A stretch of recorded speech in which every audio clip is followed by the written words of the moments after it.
St. Johns County has its highest unemployment rate in nearly 5 years. Greg Blasé, Chief Executive Officer, Nexus 360, with the latest unemployment data for St. Johns County. St. Johns County's July 2025 unemployment rate increased slightly, according to the latest data release from Florida Commerce. 4.1% matches the highest unemployment rate in St. Johns County since September of 2020. Now, what we saw happen in St. Johns County was that nearly 1,200 more residents found work in the past month. So think about that. 1,153 residents found employment last month, and yet the unemployment rate still went up to 4.1%. The number of St. Johns County residents that are employed, either working in the county or another, increased month over month from 150,680 to June of 2025 to 151,833 in July, an increase of over 1,100 residents. But there's more to understand. The labor force is growing faster than businesses are hiring, and also there are 701 more residents standing in the unemployment line in St. Johns County over the last month. So unfortunately, a lot of people going back to work, but even more people are standing in the unemployment line. So when you do the math, it comes out to the highest unemployment rate in nearly 5 years for St. Johns County. The St. Johns County labor force is reported at 158,291 residents. For St. Augustine's Local Morning News, I'm Karen Johnson.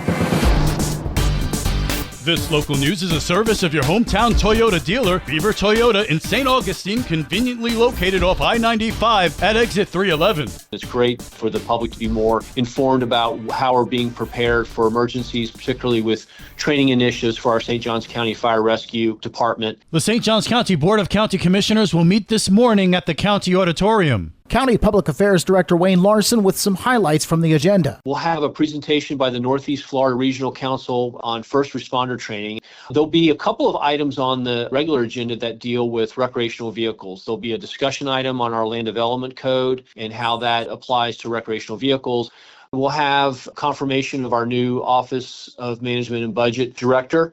And then under consent, we'll have several items that should be of interest to the public, including updates to the patron code of conduct policy for our library. Also on the agenda, a pair of rezoning requests, one for a planned unit development on St. Mark's Pond Boulevard off International Golf Parkway for 136,000 square feet of industrial uses, the other for another PUD to allow commercial uses for Deer Park boat and RV storage on County Road 210.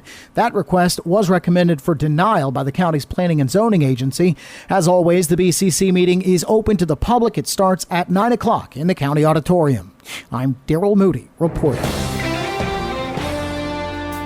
He's a hero. He fought in Vietnam, earning a Bronze Star and 2 Purple Hearts. If anybody deserves a comfortable, safe place to live, it's Roy. Liz Ryan gets reaction from Operation Lifeline's Eric Sachs after they partner with St. Johns County to rehab a veteran's home. Sergeant Roy Wilbur's home was in serious need of renovation. When we walked in, this was a disaster. The floor joists had completely rotted through. You could put your finger through the house on the outside of the house and get into the house. He also didn't have running water or electric. It was amazing that he was living in such terrible conditions. Sergeant Wilbur's home was transformed thanks to Operation Lifeline and the St. Johns County Housing Rehabilitation Program. For Sachs, it was very gratifying. When we turned over the big ceremonial key, it was so heartwarming. It was emotional for everybody. We've been working with him on this for the better part of a year. So seeing this all come together and seeing his family so happy for him, it was amazing. His nonprofit is changing the lives of veterans.